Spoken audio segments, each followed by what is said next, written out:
Did you know one of history's greatest philosophers literally died from laughing too hard at his own joke? Chrysippus was the third head of the Stoic school in ancient Greece, known for his brilliant mind and serious teachings about controlling emotions. But in 206 BC, this master of self-control met the most ironic end imaginable.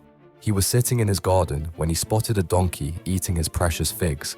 Instead of getting angry like most people would, he found it hilarious and made a joke to his servant.